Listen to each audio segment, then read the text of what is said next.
What? Hello, hello, hello, What hello. is good? What's Yo, good? how's it going, Daryl, bro? What's good, y'all? What is good? We back in the building, man. Me and my man's Kev. It's Derl and Kev's NBA show. We are happy to be back here once again to talk some ball with you here on this nice Friday. NBA Eve. If you are new, make sure you like and to subscribe. Like and to subscribe. You can tell I'm excited, Kev. You know what? Forget all that, man. Kev, how are you doing, man? Talk to me for a minute. What's good with you? I'm doing good. I'm really tired. It's been a long day, but it's never a bad time to talk about the NBA or about basketball, I can tell you that much. And I'm especially excited because the season is right around the corner. Mm-hmm. Like it's Tuesday. It's like 5 days away or something. Like this phenomenon of like watching preseason, like getting out hot takes and whatever, it's all ending soon. And this period of time where like we have this off season and stuff happens so quickly, and then it's like there's this big void of not knowing what to talk about, and we just have to create news out of just random stuff. I'm happy that's behind us and we can get to some actual basketball. And the basketball looks to be very exciting this season in particular, with a lot of contending teams and a lot of young guys and a lot of star players looking to step up. So I am really excited for this year, really excited for the offseason coming to an end and kind of trying at least to get back to like a normal year. Of course, we ended the season in like, I want to say July, Mm-hmm. and then we have like a 2 month off season, and now hopefully no setbacks. We start in October, end the regular season in April, end the playoffs in June, and then we can come back to the normal cycle of NBA fandom. So I'm just really excited. I'm really excited. I'm tired, but I'm excited. Tired? Are you tired because of the anxiety or the anticipation, or what do you specifically? I know it's school, right? I know school is kicking your ass, Yeah, Kev. yeah. That's But it. Yeah, tired as in how? yeah. That's it. Just tired. Didn't sleep much. Had to work a lot, but that and I know we're gonna talk about this later on, but like the vaccine stuff, there was something that happened yesterday, and it really got me pissed off. A certain someone going on a live stream on Instagram, uh, got a lot of views and a lot of like traction, and I'm just tired of that. Also, Oh, but I mean, it's just crazy. Let's just get to some actual basketball players and things. Like I it's hear been you, man. I hear you.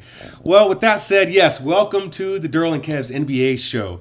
We are back in action. If y'all have been rocking with us, man, we've been doing this together for a little bit now. And Kev is my right hand man when it comes to talking ball. And I am just really excited to be back talking ball, to be honest, specifically with you, only because of how we talk about the game. It seems like we are in alignment with a lot of things. But most importantly, you are a Heat fan, an obnoxious Heat fan, as I am probably an obnoxious Laker fan. So it's good to get perspectives from the East and from the West. As you know, if you haven't known already, Kev is in Puerto Rico, and I am in, Killer Cali, if you want to call it that. I'm in SoCal, man, the land of dreams. So it's one thing to get a West Coast perspective, which I always give because I look at the West pretty heavily. And it's another thing to get the East Coast perspective because Kev absolutely looks at his Eastern Conference. He looks at those teams heavily. So it's really good that we kind of collide in the middle and talk ball. So let's get right into it, man. Let's get right into it. As you know, we will have a format when the season starts, and that is pretty much just a salutation and a greeting on both our ends. From there, I will give you my best bets for the day. As you know, if you've been following me, I've been capping basketball for a little bit.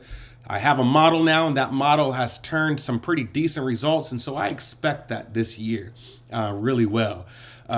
And when after the best bets, we do like to have some hot topics and talk ball. And so since I don't play preseason, I think it's kind of, if anything, nonsense. You've got to be a degen, really. I don't knock anybody who does it, but there's just, in my opinion, no kind of edge that you have betting preseason ball. You don't have it. So for whatever it's worth, man, don't play it. At this point, it's too late because this is the last day. Ball does start on Tuesday, so I am happy about that. So with that said, let's get into what I like to call some topics regarding preseason. We've seen preseason. And on my end, I don't know what to tell you, man. But I will start with you, Kev, as far as the preseason itself. What was your likes and dislikes? What did you like about the preseason? What didn't you like? If you want to tackle both conferences, you can. But I know you, like I said, well, you pay attention to all ball. But let's start with the Eastern Conference on your end. What were your likes and dislikes?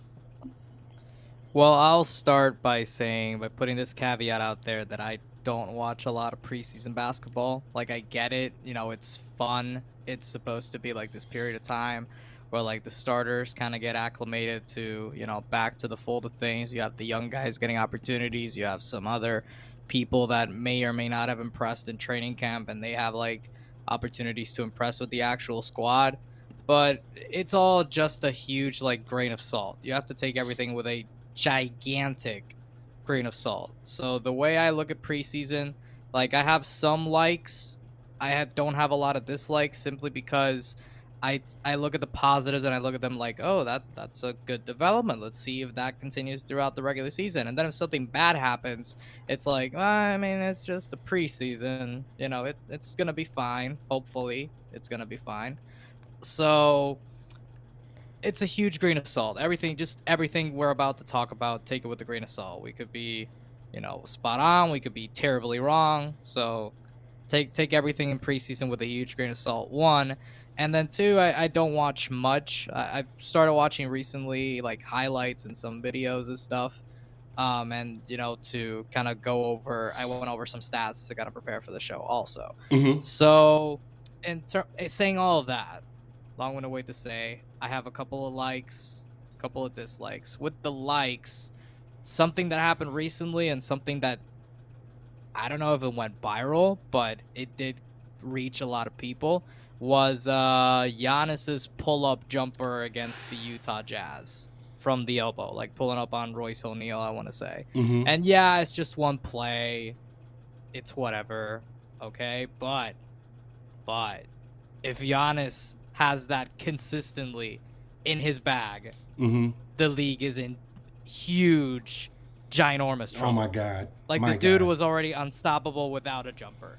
Just imagine if he can drive, stop, and pull up on a dime, Mm-hmm. and it looks smooth, and it drops, like, consistently, it's wraps. So that's just one fun note that I saw. Yes, it's one play, but, like, if it can happen consistently, it's gonna be a big problem Yeah. for every single NBA team.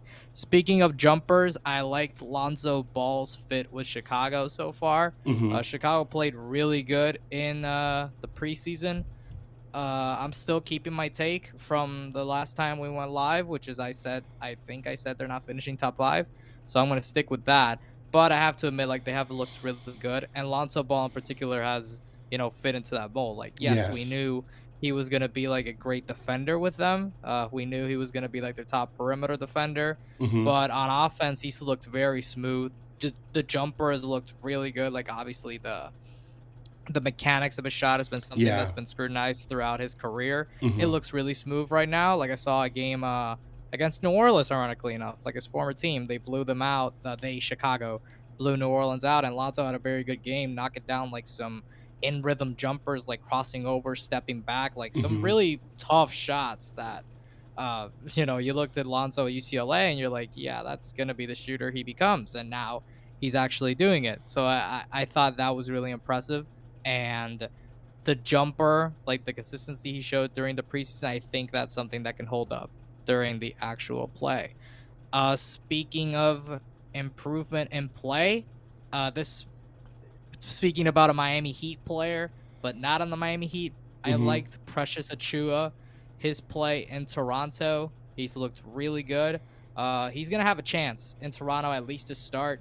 The Raptors have injuries to Chris Boucher and Pascal Siakam to start the year, so there are some openings in that loaded front court. They have a lot of players a lot of long, versatile wings that they have kind of at the small forward, power forward, slash center positions in the front court, basically.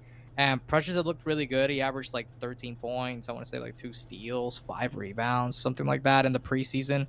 He looked really good. You know, looking really mobile, playing really good on the perimeter, flashing some ball skills, like moving really well with the ball. Which in Miami last year he kind of had his spurts, but it was really inconsistent. In the preseason with Toronto, it looked really good, and if he can Hmm. maintain that, he's gonna be really, really good in that Raptors rotation. Maybe even starting consistently at at the center position if he keeps it going, even when the team gets healthy. Last two things. One, Washington's depth is crazy, crazy good. And like Washington is a very deep team. I don't know if they're going to be a good team. I think they're kind of in that play-in maybe 6th range in terms of like the playoffs in the Eastern Conference, but they are very deep.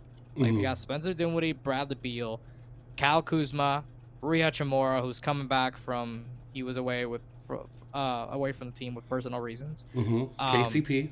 Daniel Gafford, Montrezl Harrell, KCP, Hmm. Aaron Holiday, who they drafted. Like that's a really deep squad, and there's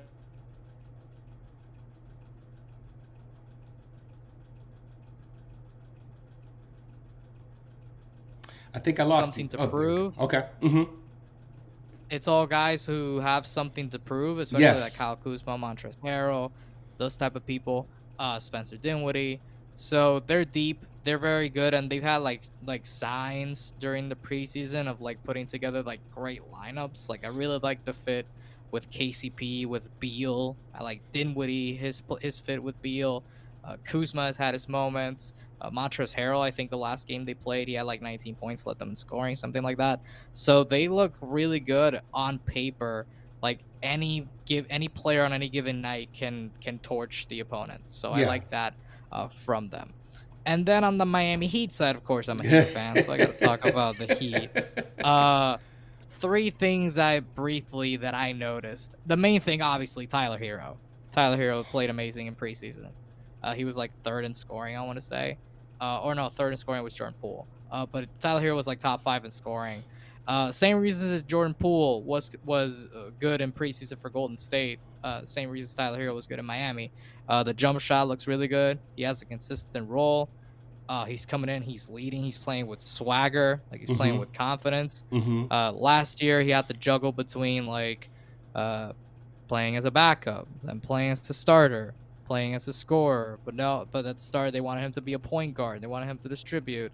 So it was just a mess. And the Kyle Lowry addition for Miami does a lot for a lot of people, and it does a lot for Tyler Hero. You know, putting him in a consistent role where he can come in and just score and just focus on one thing. And so far in the preseason, he's done really good. Adding on to that, Kyle Lowry's fit in Miami has been amazing. Like he's Yeah. just really good. He's really good in some unconventional ways. Like he's not gonna wow you with his numbers, but he's very good defensively. He's one of the best in the league in drawing charges. He gets everyone set up. Like the offense just runs so smoothly with him on the court because he gets into actions like just like that. And I've seen Hmm. like Duncan Robinson and Bam Adebayo and even Tyler here like talk about it. Like he's gonna give you the ball and you're not even gonna expect it because he's gonna jumpstart that offense. And Hmm. it's been really good. Like he doesn't need to score to impact the game, and he's had a good impact on the Heat in the preseason so far. And then one last thing is I haven't noticed in like the highlights I've seen. I know I saw someone on Twitter. I think it was Miami Heat beat talking about it about the Heat not switching so much, and that's something that especially killed them last year. Like you look at a team like Miami, and their only big man is Bam Adebayo. Like their only consistent big man is Bam Adebayo, and then Hmm. maybe Dwayne Dedmon. But then last year they were switching so much that what happened was you get Bam out on the perimeter. Like yes, Bam can defend in the perimeter, Hmm. but then Goran Dragic, Tyler Hero, Gabe Vincent, Duncan Robinson, they can't defend in the paint. So they either took advantage of the mismatch or they missed a shot, but then got the offensive rebound because Bam was out on the perimeter. In the preseason, they were playing more of a drop or more like, staying at the level type of thing, like just not switching Bam. And I think that's going to be great for Bam. It can give him a consistent role defensively. Like, yeah, he can still switch occasionally, but like, don't do it every single time. And then, like it just helps Miami stay disciplined, and it Hmm. keeps everyone in their like in the roles and what they should be doing. So I've liked those things so far. And then I only have two dislikes. Again, I take everything in preseason with a grain of salt. And they're not even dislikes. Like they're just like me looking at them like, what the hell? That I think that's more of a way. It's not so much a dislike, it's more like me being confused. So the first one is, and didn't watch preseason much, so I look into the stats, and it's preseason, and Julius Randle and RJ Barrett are leading everyone in minutes. What the hell did they Yeah, do to Tom Thibodeau? I know. Like, I know, I man. get it. Like, I get it. You want to play your guys, whatever. But Yeah, it's preseason. yeah, Why are you I playing your know. I did. guys Yeah, all the minutes in the world? Like, yeah. it makes no sense. Hmm. Like, I have the numbers right here. Like, give me a second. Julius Randle averaged 31.6 minutes. RJ Barrett averaged 30.4 minutes. No one else in the NBA averaged 30 minutes per game in the preseason. And that's not counting today's games. But like that is insane. That is insane. Like they're arguably their two best players. Like why are they leading the preseason in minutes? That makes absolutely no sense in the world. That makes no sense. And then the other thing isn't as much as a dislike because there's like nothing tangible in it. It's just like me again being confused and wondering, like, is everything in Boston okay? No. Like in this preseason, Jaylen Brown tested COVID. positive for COVID. AI. Al Horford tested positive for yeah. COVID, and then Marcus Smart got suspended for violating one of the head coach's rules or something. Yeah. Missed a plane, whatever. So is everything okay in Boston? I don't like. I thought they were gonna be decent, but they're imploding before the season starts, so that's a little bit concerning. But those are like not my dislikes, but just things I'm confused on. So that you and I are right in alignment with a lot of this. So first and foremost, I had to tweet about it. I watched that Milwaukee Utah game, and then I had to go back and watch some film of Giannis about how defenders would defend him when he was at the elbow. He would get to a point where he would dribble so much where they would just play off of him, right? And because they would anticipate he was going to try to either do that Euro step. When I saw this guy shooting off the dribble, I was like, wait a minute, hold on. This is a different Giannis. And if you look at his shot, man, it's more fluid. Like it doesn't take him so long to get the ball up and shoot it. It's almost like one motion. And he's making them, Kev. He is making them. And I said, wait a minute, let me go look back at how they defended him. And Giannis, if he backs you down, that's a problem. We all get it. But he will dribble a lot, and people have to learn how to just let him dribble himself out of place. And, if anything, they're knowing he's also going to come in like a freight truck and try to Euro step you. And there's something you can do about that. But if you can at least get him off to his game in those two areas, then you could pretty much get Giannis off his game, period. Because he did not have that type of outside shot that you've seen him shoot in the preseason. Now remember, this guy's supposed to be hurt, okay? He's supposed to be hurt, man, and he's doing this. Or not necessarily hurt, but he came off an injury in the championships. So all in all, what you say about Giannis and his shot, I completely agree because he looks good. And I don't know why everybody would be on the Nets that fast, right? I don't know if you have Giannis shooting like this. I think this team is deadlier than last year, especially with the reinvention of Giannis and his outside game. And that's going to be a problem if this is consistent. What you said about Lonzo Ball and his shot, you talk about the evolution of a jump shot in the NBA. I mean, this guy came in with the worst shot, was drafted in 2017, and you saw that shot get better and better over time. But his shot looks a lot better now also. And he looks like he has found a good fit. If anybody could be happy, it's got to be Zach Levine, bro. It's got to be Zach because they are going to feed him the ball all day. They are going to feed him. When I say they, I specifically mean Caruso. He's going to find him. and Lonzo. I think those are some good matchups. And what DeMar DeRozan brings to the table, man, that mid game, it seems like they're set offensively from the outside to the inside of the court to under the basket. From the outside to the nail to the basket. These guys they're pretty much set. So I do like that. Tyler Hero's taken a huge jump. I don't know what I always thought that Duncan Robinson would be the guy to make the jump before Tyler. Now, that could be, really elementary with me saying that. But just based upon their outside shooting, where Duncan is messed up was his defense.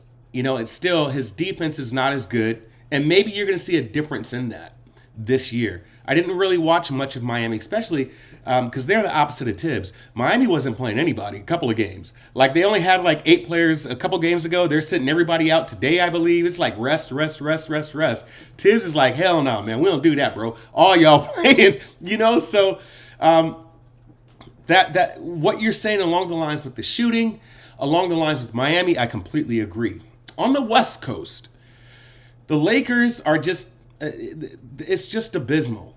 It's the injury bug has already set in, right? So now we're talking about probably different lineups, probably lineups that you weren't going to have together. You had to do a lot of experimenting in the preseason. It was evident that neither LeBron, Russ, or Carmelo cares about the damn preseason at all. They don't care.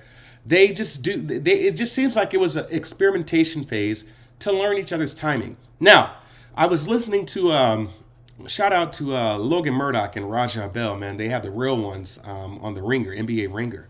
And Logan specifically asked Raja a question in the difference between preseason ball and the actual season. And what he said really was, it's really about speed and pressure, right? So when you're in the preseason, the game is definitely a lot slower.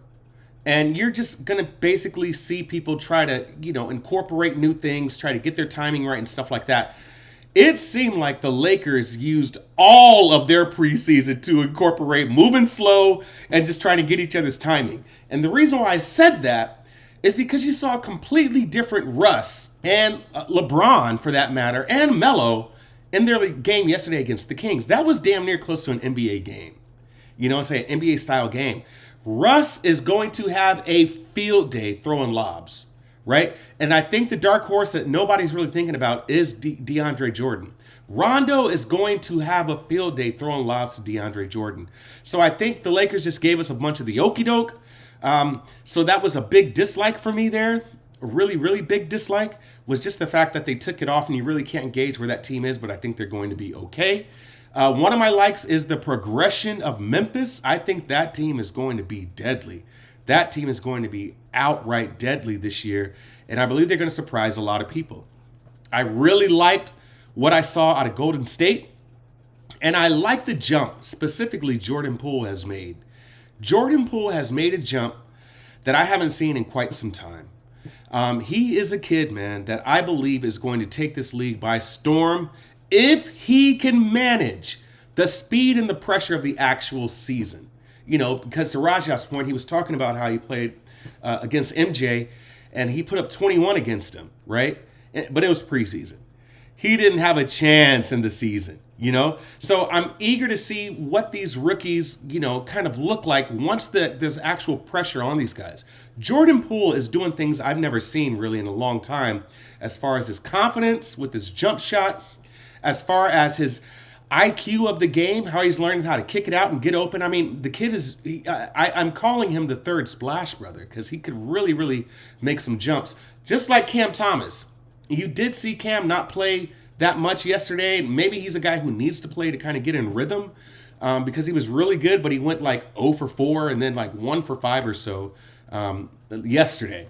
So my likes, I definitely have to say, are these young players that have stepped up. I really like Memphis, and I like Golden State. And the dislikes would really be the okie doke with the Lakers. I don't like what I'm seeing out of DeAndre Ayton, and maybe that's why they're really hesitant to pay this kid. He wants max money. It's not there yet. I dislike really, honestly, what the whole outcome of Zion.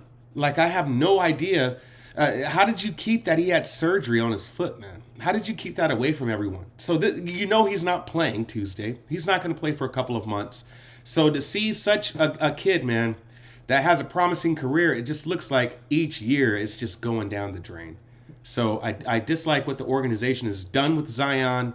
It's obvious he probably wants out of there. The family is done with him. JJ Redick came out and told you that he would never trust Griffin or that organization again. Basically, if you was on fire, I wouldn't piss on you type deal, you know? So it's interesting to just kind of see where they're going to go now that they've pretty much given up everything. There is nobody in New Orleans besides Zion and Brandon Ingram. And of course, you've got Devontae Graham, who you're really putting a lot of pressure on at this point. So those are things that I would take away from the preseason. But like you say, you take it with a grain of salt. Yeah, on the Zion front, I am really pissed off because I took him with my first pick in one of my fantasy leagues.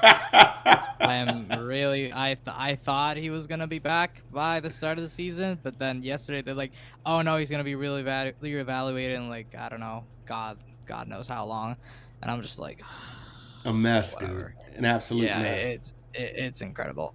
But yeah, I agree with you in a lot of the same fronts. I have liked the development for Jordan Poole. Mm-hmm. When he came out of Michigan, like it was interesting because precisely what you're talking about the speed of the game. It looked like he was out of sorts. It didn't look like he was comfortable. It didn't look like his shot was just like super fast. He didn't look calm, collected, and so like his rookie year, his second year his rookie year was just bad. His Mm-hmm. rookie year was really bad.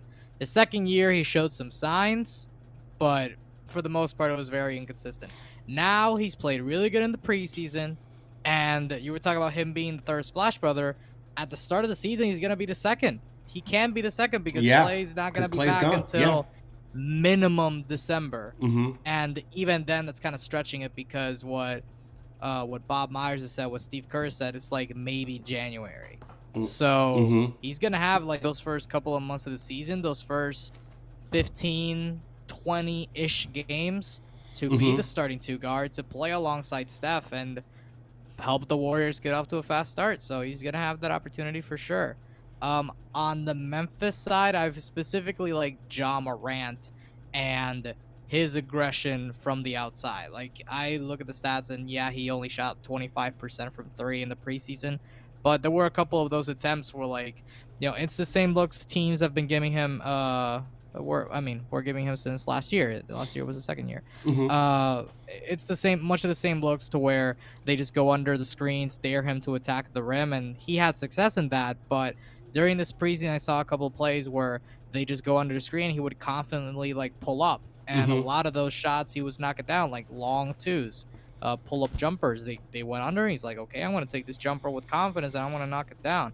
He shot 63% from the field in preseason, which is a big It's step up ridiculous. from what he shot last year, and then like 80 something percent from the free throw line, which is very up from his 72% last year. The 3-pointer was very down, but I'm not uh, too worried about that. I would say like if he has a jumper, like a pull up jumper, midi, long elbow too, something like that, Mm-hmm. free throw line extended type of deal, like he's gonna be really good. He's gonna be really good, and I liked it in the preseason. He showed that confidence in shooting it. And then on Yeah. the Lakers front, last thing, yeah, you got to take it with a grain of salt. I will say, like, it's the preseason. The fits aren't supposed to look good early on, Yeah. especially like if preseason, even early in the regular season, it's not supposed to look good. But it's not supposed to look so bad either. Bad. Right. Right. Like, Right. I just saw the Westbrook numbers and like 7 Yeah, turnovers, man. Yeah. 9 turnovers, Yeah. just not shooting well from the field. Some of the lineup, I'm still interested to see like what they do with the lineups. Like, how do you work AD at the 4 with DeAndre or Dwight, but then Westbrook's also there? I saw last night they played Rondo and Westbrook together, so Mm-hmm. I thought that was really interesting. It's weird, and I seen the stat of like, oh, the Lakers didn't win a game in preseason. They also didn't win a game in preseason in 2012, 2013 when they had Look what Dwight, happened. Kobe, Powell, and Nash, and we know how that year went. I think that's a pure coincidence. I still think this Laker team is gonna be fine. In the I do too. playoffs, it's where they might face the problems with their spacing and whatever. They're gonna be fine, but it is cause for concern about Westbrook's fit with this team if he can't Yeah. develop like a reliable outside shot. Right. Yeah. Yeah. The thing about that is I don't like that Malik Monk and Taylor Horton Tucker are already on the injured list. I believed and really thought that you could give Malik the designated 3-point shooter. He could be that KCP Morris guy that we just haven't had, or we didn't have that consistency with between the two of them last year. Malik Monk can shoot. That kid could shoot. And so I believe in what I had seen, man, in the preseason that they could set up some nice play schemes and run some good actions for him. A lot of pick and pops. I was talking about the Horns offense on Twitter a couple of days ago, and you're going to see a lot of teams run that this year. I mean, it's always been ran to some degree, but you're going to see a lot of that happening now. I thought that Kent Bazemore might be that guy, but he's just still going to be the defensive guy. He's going to shoot corner threes, but he's still there for defense. And so I don't think you're going to get the level of shooting out of him. My main guy who I thought would be promising was going to be Malik Monk.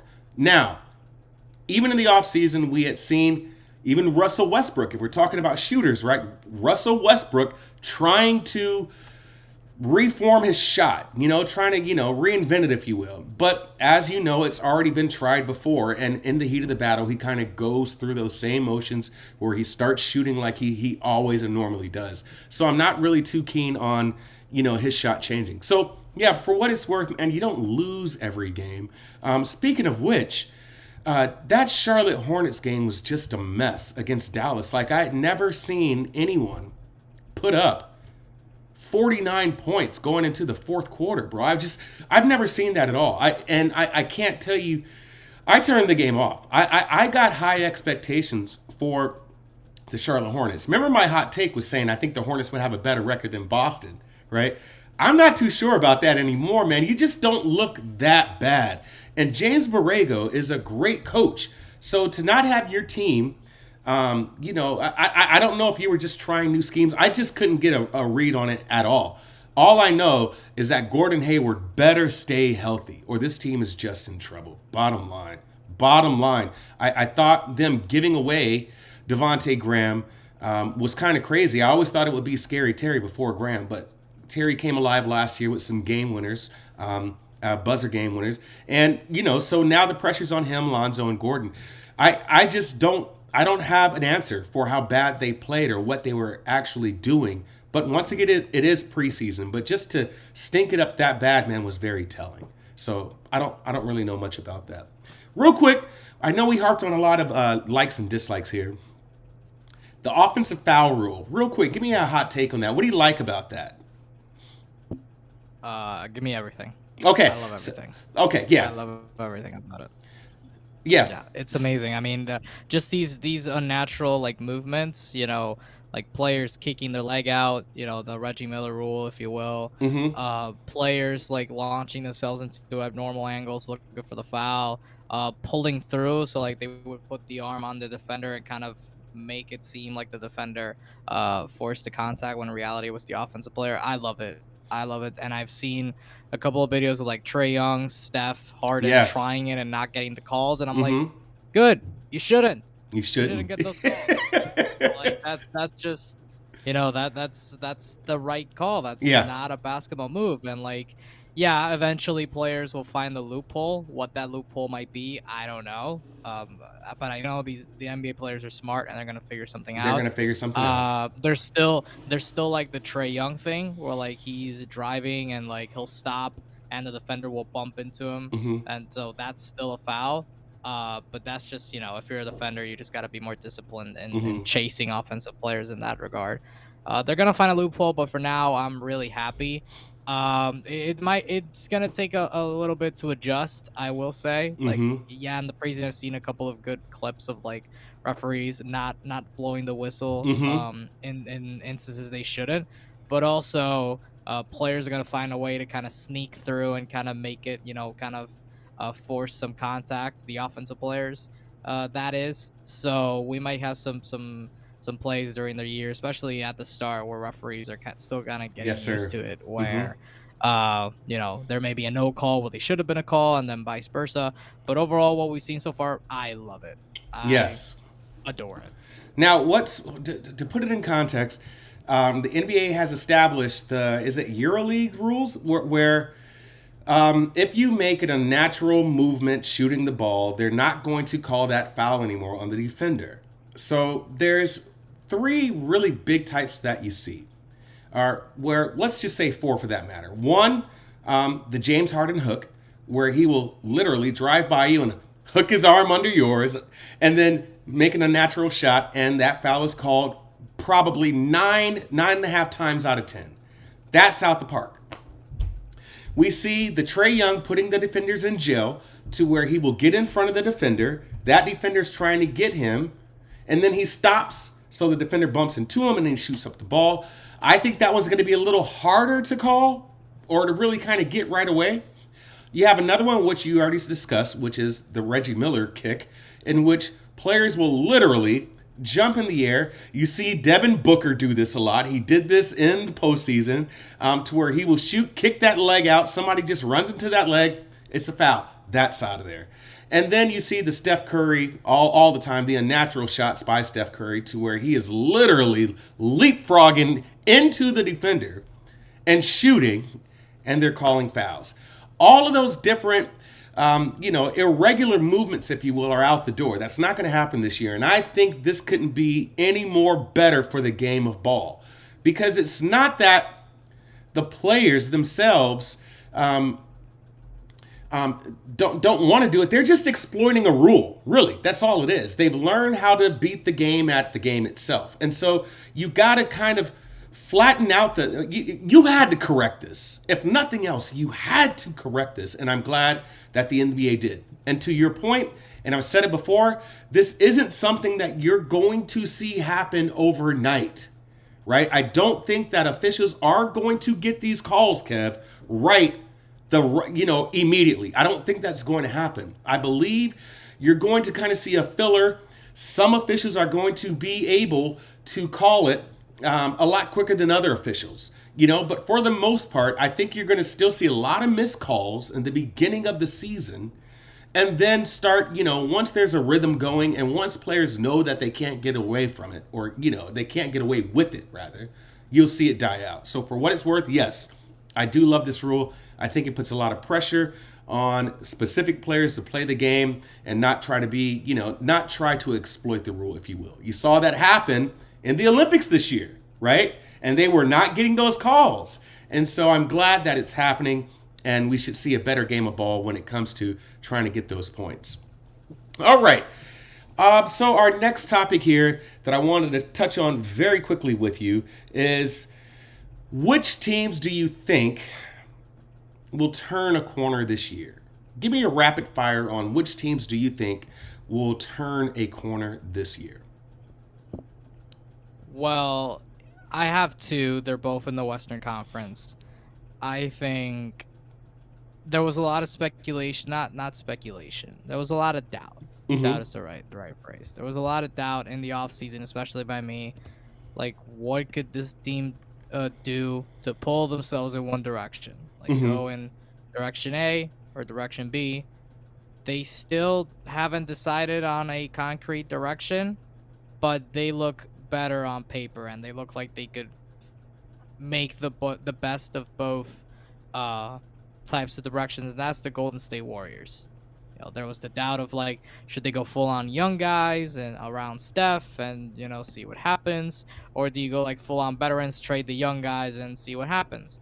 But like you could never get the best of both worlds, but like, because you couldn't never like maximize the value of the young guys to get like stars that would be that you Mm-hmm. would either not have enough for like a Bradley Beal or Damian Lillard type of swing, but then you have too much for like a better than like Terrence Ross, for Mm-hmm. example. Mm-hmm. So they kept the young guys, they added a lot of veterans like Iggy's coming back, Nemanja Bjelica coming in, So they added Otto Porter Jr. That is. Hmm. So they added some pieces that I think will fit in very well with the squad. And then we talked about Jordan Poole. You have James Wiseman coming back.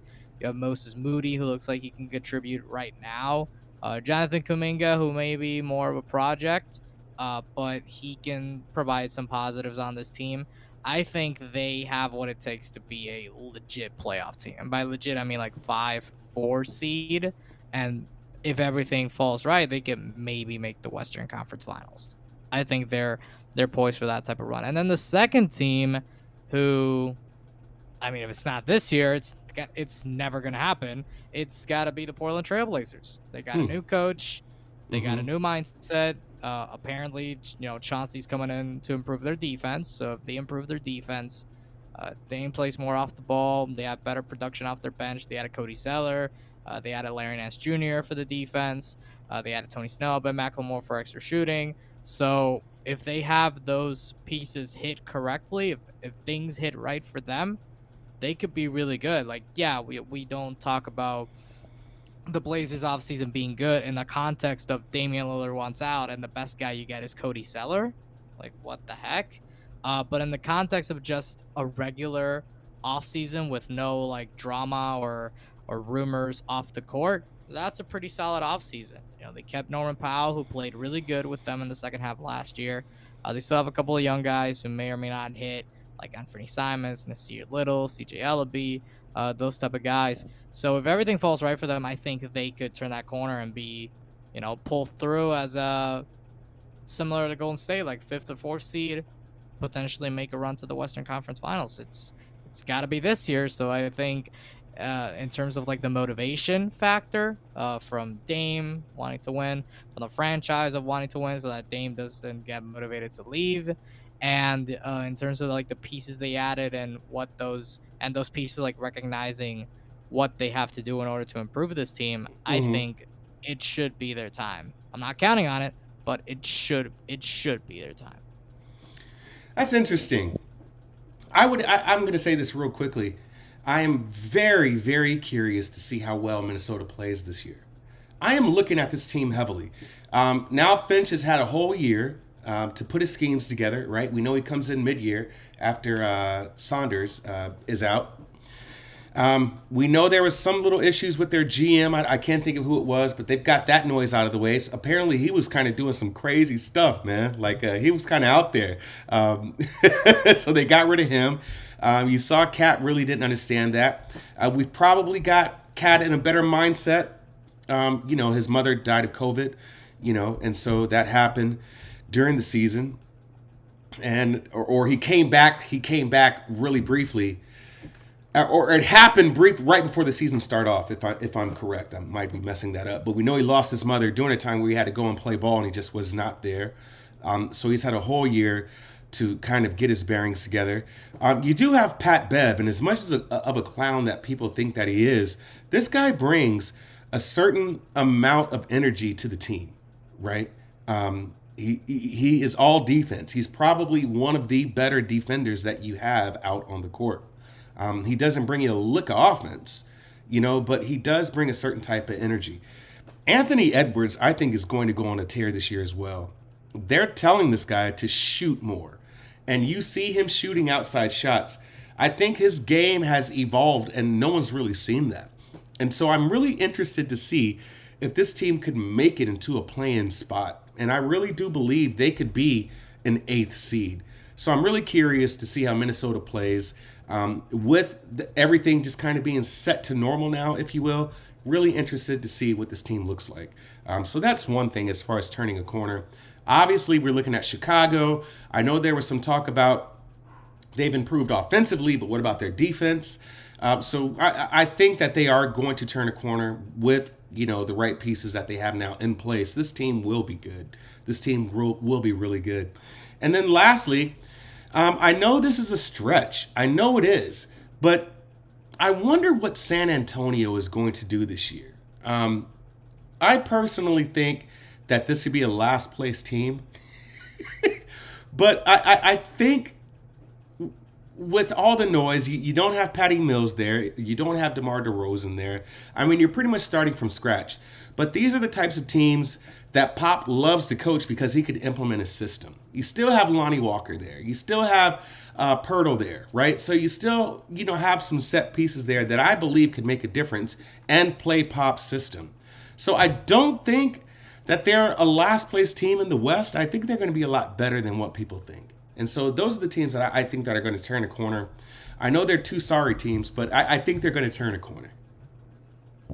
Yeah, last time we were on, like my hot take for the season was I think San Antonio's a playoff team. Whether that's a play-in, whether that's a playoff, top 6, I think they make the dance. I think they're really good, just for the reasons you said. Like there's no expectations, like Right. there's no stars.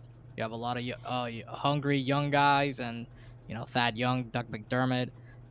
You have Pop, maybe his last hurrah. Maybe. Yeah. It could be his last. It could very well be his last hurrah. So maybe he wants to go out with a bang, prove that, hey, I don't need stars to have a competitive team in the regular season. He's like a couple of wins away. I think 24 wins away from like the all-time record for most wins in the regular season. I'm pretty sure he's like 20 plus something away. So maybe that motivates him at all. So I completely agree on that front. I think Minnesota is interesting. It feels like they have to make that push because of the commitment to Cat, the commitment to D'Lo. Their roster is funky. Like they have a lot of, and a lot of people talked about this. A lot of people smarter than me. They have a lot of one-way players. They have a lot of guys who are either great offensively, not so good defensively, or vice versa. So like Cat, good offensively, not that good defensively. D'Lo, same thing. Offense, yeah. Same thing. Malik Beasley, same thing. Then you got Josh Okogie. Josh Okogie's good at defense, right? Not that great offensively. Yeah. Jared Vanderbilt. Naz Reid, same thing. Really good rim protector, I would say. Yeah, you're right. You're right, Kev. You're right. It's a very funky lineup. Like someone like a Jaden McDaniels, who's primed for like a big role there. He's kind of developing offensively. He's a very good defender. Okay offensively, but he's still in development there. So like, it's a very funky lineup. I think I have high hopes for them in terms of like Chris Finch and what he does. But at the end of the day, it's Minnesota. I think they're gonna fight, and they're gonna be like 11 or 12. Wow. I think Finch is a good coach. I'd have to give it up. I think he's a good coach. That team did kind of explode at the end of the season, right? They went on I think they were 23-11. They went on a tear their last part of the season. I could be wrong about those numbers. Don't quote me on it. But yeah, they did pretty good where they were starting to get his system implemented. And they didn't do too bad. So I'm just trying to see if there's a repeat from what they did last year. If you look at their last year numbers at the end of the year, like their last, 30 games or so like that, 20, 25 games. Look at the numbers. They did pretty well, if I recall. So I just want to see if that trend of them winning continues. I wouldn't be surprised if you see them come off to a really great start in the beginning of the year. All right, Kev, I am going to ask you just a quick rapid fire question. You give me your numbers, and we're going to go straight into our last topic. And that is the over-unders here. Over-unders. You tell me the team. Tell me the teams that you think are going to go over or under their wins from last year. Okay, so over. And this is not all of them, but this is the ones that I feel comfortable with. So... And again, this is kind of tricky because last year there was 72 games. This year is going to be 82. So if those teams like played 10 plus games last year, maybe the win loss record could have been more. Could have thrown them in another direction. So like in terms of like teams that will lose more games, I only have 2. I only have a couple. And teams that'll win more games, I think Brooklyn wins more than 48. I think Milwaukee wins more than 46. I for sure know Atlanta wins more than 41. I know Miami wins more than 40. I know Boston is going to win more than 36. It's for damn sure Chicago's going to win more than 31, Right. hopefully. Right. Hopefully. I think Toronto wins more than 27. I don't think they're going to suck. I think they're going to be interesting. Yeah. I don't think they make the play-in, although they very well could. I don't think they're going to suck. They're for sure not going to suck. I think San Antonio, to the point we were making earlier, just a moment ago, I think they win more than 33 games. Mm-hmm. I think Golden State wins more than 39. The Lakers should win more than 42. And then I think Phoenix wins more than 51. I think they're really they were good last year. They made the finals, and they got better this year. It's just about man. Look, they're really, really good. I think they win more than 51. I was a Phoenix Suns hater, but I'm telling you now, man, these guys got better. They did get better. They got better, and I think that's a team to watch out for, to be honest with you. Everyone's coming back, right? Dario Saric, or, Dario is, I don't know when he's coming back, but he's out for a little bit. I think this team is going to be a lot better than they were last year. It'd be so fun to see if they regress, and I don't see it. I don't see it at all. I think they honestly feel that even with LA healthy and even with Utah healthy, they could still beat them in the playoffs. They can beat any of those teams. I think they look at LA like the Lakers, like, nah, we got these guys. They probably won't even all be there by the end of the year. I think they look at Utah and says this is a first half team. Once you take one key player off the court, there it goes again. Right? So do not let Conley get hurt. Do not let Donovan Mitchell get hurt. And God forbid if Rudy Gobert gets hurt. Right? So I believe with the addition of, I'm losing my, McGee. JaVale McGee. I think his veteran presence will be able to, give DeAndre Ayton some rest, some well-needed rest, right? And also show him the game. Right? For what it's worth, man, JaVale McGee's a great player, in my opinion. He's a great team player. He's a great player to have on your team. He has a lot of experience. He has multiple rings. And he's played alongside some great players who know the game. So this is a good big man to have on your team. And so I think because a lot of the game is still ran behind, of course, Booker and, of course, CP3, JaVale doesn't have to really do a lot. He just has to do his job. But you don't have to depend on him to score and things of that nature. But I think that Booker, the presence of Booker and CP3 on the court, gives him a lot more options to score. So it's one of those things to where you may see JaVale McGee's point totals go up this year a lot, just like I think you will DeAndre Jordan. I think his point totals go up a lot this year too, in comparison to last year. I think I would have to agree with all of them. No, I think we're right on point. If you're calling San Antonio a possible playoff team, then yeah, you're definitely going to have to be over 31 games. I believe the one that you have spot on is Toronto. I think this team is a lot gooder than what people think. And you see right now, OG Anunoby being the talk of the town. Like, he has taken a huge leap. I think coming back to Canada, playing at home in your own arena makes a big difference because that Toronto fan base is out of this world. I believe that they have easily gotten over the hump of not having Kyle Lowry there. So you don't have to worry about him being the main focal point of the team. And so it allows these other guys to develop even better and quicker. Pascal Siakam is still a good player. I still like Van Vliet for what it's worth as well. So I think you have some promise in these younger guys who are in the position now to do more now that you don't have Kyle Lowry there.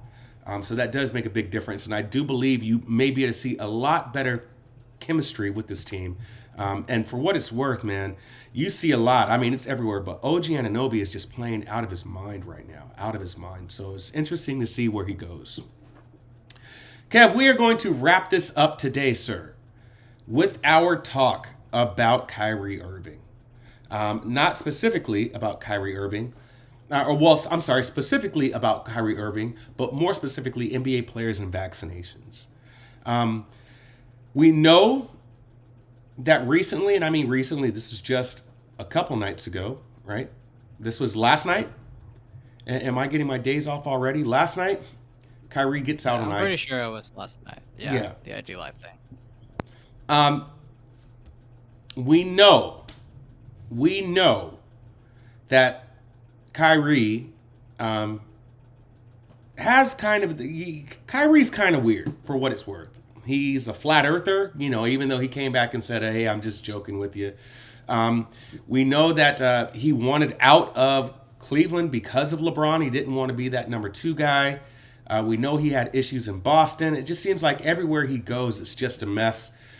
He talked about even last year playing with Brooklyn that he hoped that he didn't experience any racism in Boston after going to Boston, beating Boston, and then stepping on the logo. So there's always something going on with Kyrie. But this year, as you know, and what's presently happening right now, he has decided not to get vaccinated. He doesn't want to get it. He feels it's his body. He can do what he wants. He doesn't want to have the vaccination. He's not pro-vax or anti-vax. He's just wanting to be a voice for the voiceless. It started getting around, and things kind of started getting probably in his own mind. Things are getting out of hand with how things are being interpreted. I need to go on IG and express myself and tell people what's going on. And this is exactly what he did. So Kyrie right now is not playing for the Nets. The Nets have been tired of what's going on. Even though he is a player for the Nets, New York has mandated that you have to be vaccinated. Just like San Francisco, there are certain cities in certain states to where you have to be fully vaccinated to participate in organized activities. When you're in large groups, you have to be vaccinated. The NBA and the Nets have made a stance to where they were a little patient with him, but now it seems like they've ran out of patience with him. And he, right now, is not going to have his contract extended because he is choosing not to get this vaccination. So he is not welcome in the facility until he gets vaccinated, or he can show a vaccination card or show that he's been vaccinated. And hey, everything's back to normal. And as you see, he's not doing that. He got on IG yesterday, had a 20-minute rant about, his life and what's going on and how it's a personal choice. And it's just a mess. It's a mess, man. Now, I'm going to let you have the floor to close this out. I'm going to keep this brief, and I'm going to say this. When you get paid millions and hundreds of millions of dollars to play a game, you are not an individual. I'm sorry, you're not. You're not an individual. You have a job, and you have a job to do. And if you if you yourself cannot align yourself with the rules and regulations and the policies of that job, then you find another one. Bottom line, you find another one. Now, for what it's worth, Kev, people of color, and specifically black folks, have a hard time trusting the healthcare industry because of what the healthcare industry has done to black folks. Look at the history of it, if you want to talk about it. Specifically women. Black women have always had the stereotype that they have a higher pain tolerance than other people. They've been told that they can, handle certain procedures a lot harder than other people. So they're not given the right medications. They're not given the right treatments. We all know about the history of Henrietta Lacks. We know these things about black folks in the healthcare industry, the healthcare industrial complex, if you want to call it that. And it's not a healthy relationship at all. But when you get to this level, you are not a regular black person, okay? My money and Kyrie's money is two different types of money. See, the way my bank account is set up, maybe I cannot trust the healthcare industry. But when you have hundreds of millions of dollars to where you have the best healthcare facilities, the access to the best healthcare resources at your fingertips, because you play for an organization that pays you hundreds of millions of dollars, you have a little advantage. You have a better advantage. So you not being as trustworthy, I get it, man. I get it. But the access that you have to make yourself more trustworthy of the healthcare industry is a lot larger than the access that I have. So all I'm saying is that it sucks that what we're turning this into now is, us against them. I don't want to make it political, but the same folks that was telling Kyrie to shut up and dribble, The same folks that was telling Kyrie, oh, yeah, what are you going to do about BLM and this and that? They're the same folks now that want him to come on the show. Oh, stand your ground, yada, yada, yada. So now he's just nothing but a puppet. And he's not a puppet by his own doing, right? He's just another face, another black face, to where specifically white folks can be advantageous to try to get this black man on his side, use him for their own, for their own gain, if you will, and then throw him right back to the gutter. I think that's what that's. So what I am happy about is that even though he's taking a stance that I don't like, he has at least not pulled a Jonathan Isaac, right? Like Jonathan Isaac, bro, is all on Fox News now. He's all on, different types of, media that really is not for him. Really is the same media that will tell him once he stands up for the flag, let him throw a fist in the air for black power. Let him wear a shirt that says Black Lives Matter. Let him wear a shirt that says defund the police. The same people that are embracing him now will spit on his face. So I'm glad at least Kyrie didn't take that stance to where he's going to that larger scale of people that, he's not being bamboozled, if you will. So I can't appreciate that. I don't appreciate that he has assembled this team in Brooklyn. That right now, if we're looking at it, Kev, they need Kyrie to beat Milwaukee. I'm sorry, bro. There's depth there with the Nets. But you need Kyrie to beat Milwaukee, man, especially the way Giannis is playing if this continues. So I hate that he's done that to his teammates. I hate that he's not going to go forward and take this vaccine because he has all the access to brilliant minds telling you science, telling you facts and all that. I hate all these things that he's not utilizing it. But, at this time, I'm just going to say this. Move on from him. Just move on from him. I know it's easier said than done because Kyrie, there's only one type of Kyrie, but just move on from him. So that's my stance on it. I would like to think I'm starting to move on. Like yesterday when the Instagram live came out and people were like all over my Twitter feed, like just talking about, I literally muted every single way you could say Kyrie Irving on my muted words.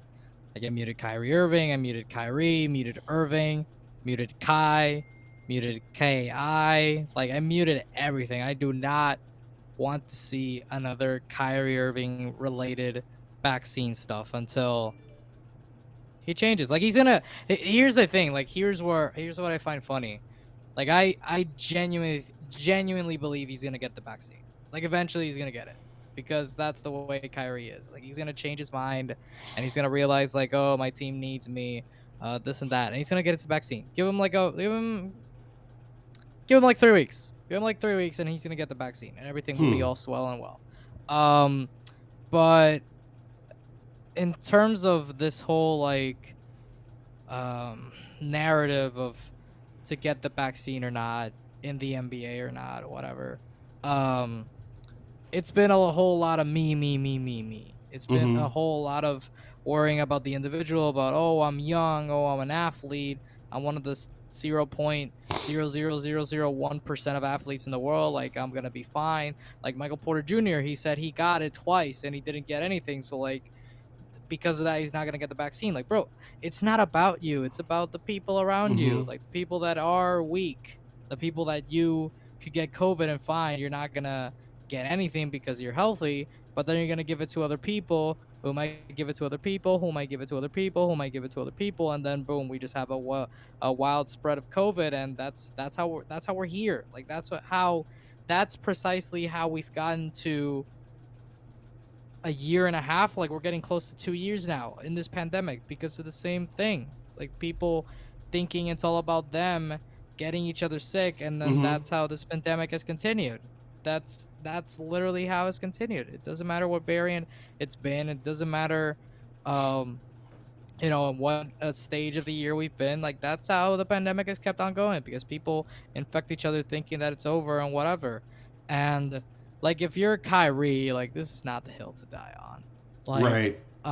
If you have people like Ted Cruz and those people from Fox News, agreeing with you, read the room. Right. Like, there's a problem. There's a problem there. And what was funny to me, or I mean not funny, just sad, let's be honest, besides the IG and the stuff he was saying, which I only read quotes, I didn't actually watch it because if I seriously watched it, my ears would have bled out.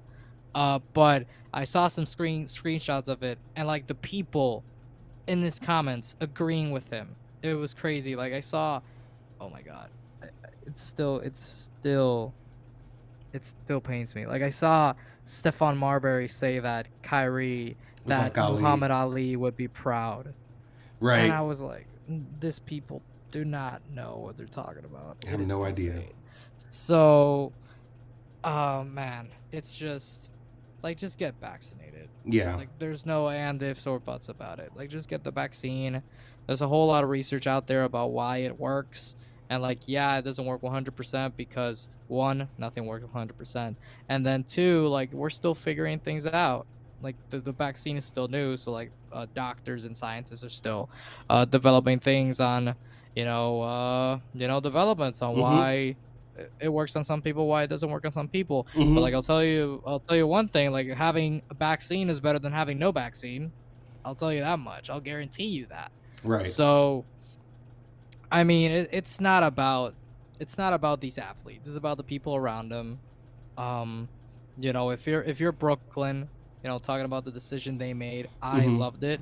Like they Mm-hmm. didn't throw him under the bus. They weren't like, "Oh, Kyrie Irving's you know, s- insert expletive whatever." No, they were like, "Kyrie has a right to choose what he wants to do, and we have a right to say we don't want to have anyone part time. We're gonna Mm-hmm. stick with our group full time." And like I enjoy that. I didn't predict, like I wasn't expecting them to voluntarily say, you know what, no, we're not gonna have this very talented basketball player on our team.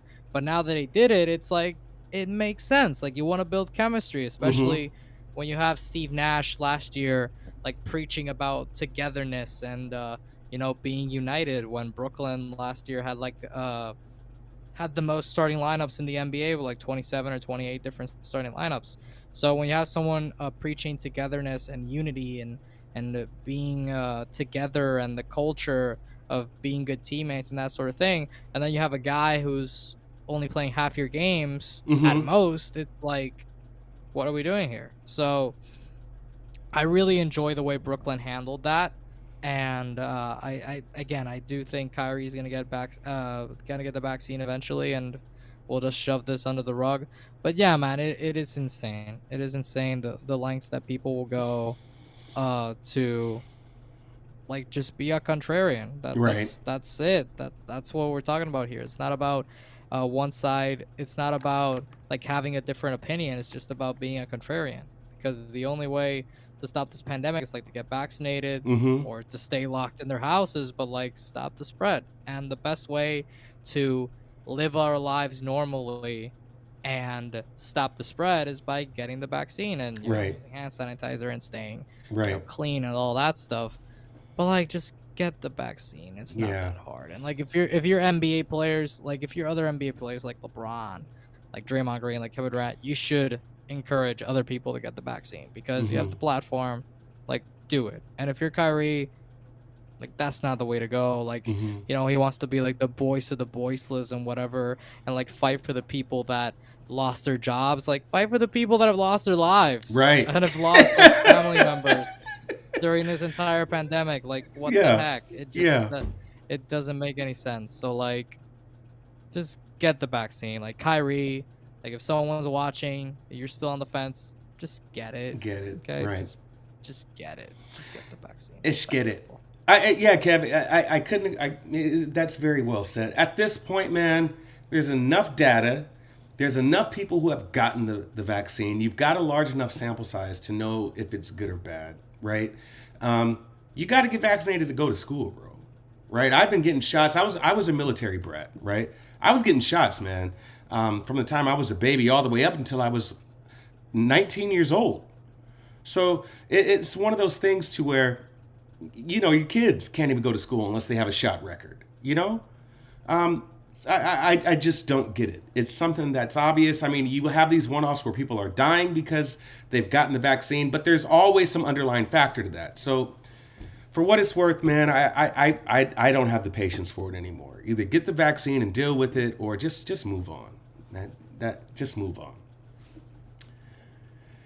With that said, man, that is the Derl and Kev NBA show, man. It has been a great day. We have officially ended preseason today. There are some games going on. I'm so glad I haven't been betting, Kev, because some teams are getting smoked by this model. So I'm glad. I just can't wait till the season starts. Season starts on Tuesday, the 19th, and we will be back on Friday, man, to tell you about the first couple of days, how the games went, and what we've thought about. Kev, it's been a good one, man. It has been a good one. As always, make sure you like and subscribe to this channel. Just Derl. My YouTube channel is Just Derl. I don't have our Twitter handles up, but you can find me at It's Derl, ITSDERL. I am always and only on Twitter. I have shut down all of my social media besides Twitter, and it's just to talk about sports. And you can notice, Kev, I don't know if you noticed the recent exodus I've done from my followers. Like, I really cut down the people I follow because I'm just trying not to be distracted, man. So I did that, but you can only find me on Twitter. I'm not on any other social media or any other platforms, and loading these on YouTube, obviously. Kev, where can they find you, sir? Same old, same old. You can find me on Twitter at InanoKev785. Doing the show, writing some articles, doing some stuff. We'll be tweeting during the NBA season. Man, I'm just excited. I really am excited for basketball to start up on Tuesday. We have some great games. Milwaukee gets their championship rings, their rightful championship rings, the rings they deserved, against Brooklyn, and then Lakers against Warriors. Like, we'll get a sample of like the Westbrook fit with LA. Like, is it real? Is the Jordan Poole hype real? Like, a lot of things and a lot of questions will start to get answered starting next week. So I am really, really excited for Tuesday. Yes, sir. Yes, sir, indeed. Yes, sir, indeed. Let's get it, man. Let's get it. All right. So we will be back with you on next week. We will have some good stuff to talk about, man. And let's hope we see some good ball here on Tuesday. All right. Deuces. Take it easy.